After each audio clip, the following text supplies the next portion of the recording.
One of the questions that I've been getting a lot, how do you get dinosaur trackways preserved, especially at the bottom of a body of water? The trackways that we're seeing, in the building, those were not in the lake, but Hmm. those erosional mega ripples, like the squatting dinosaur, Yeah. is probably coming out of the lake, going up on this big, it's a big sandbar, that thick sequence Hmm. that they're peeling back, and walks up on that sandbar and sits down to sun itself, dry off. Hmm.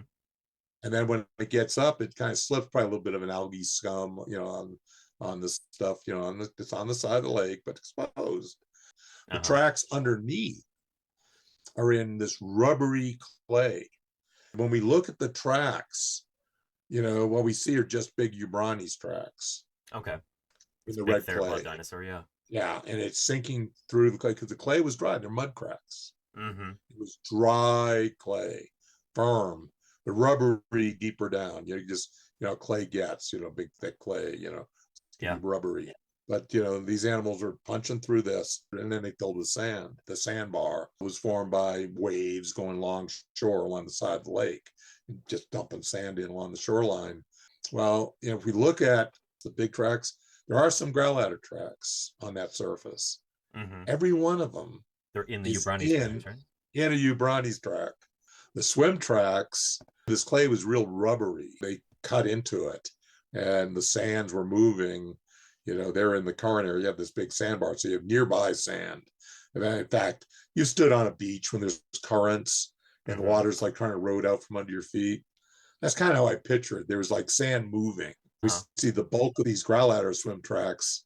Largely, they're all moving opposite the direction of current. Hmm. So they're walking off the edge, and you can see the way the thing drops down. They Uh-huh. stepped into deeper water with this current, and all of a sudden they're floundering. They're starting to get pulled away, drifting. So Uh-huh. I'll say that's why I like to call them floundering tracks. Right. And they're Yeah. all like, ah, trying to get back, going, get out of there, and they're fighting the current. So Hmm. they're going opposite. The big Ubrani's tracks into that stuff. And there's a couple big Ubrani's. They don't even pay attention to the direction of that current, because they're still probably knee deep. Hmm. Yeah, for them. So they're just walking across some of it. So you get their track, but they cut into that rubbery, firm clay and probably immediately getting filled with sand. Hmm. Like, So you immediately those cut swim in and then traces are getting filled with sand, and then that's why you find a as they're difference in the being made, lithology I there. think it's almost Yeah. simultaneous, Uh-huh. that you have this current, sand's part of the current. So you Uh-huh. cut down into it, and all of a sudden sand starts accumulating in those Right. cuts.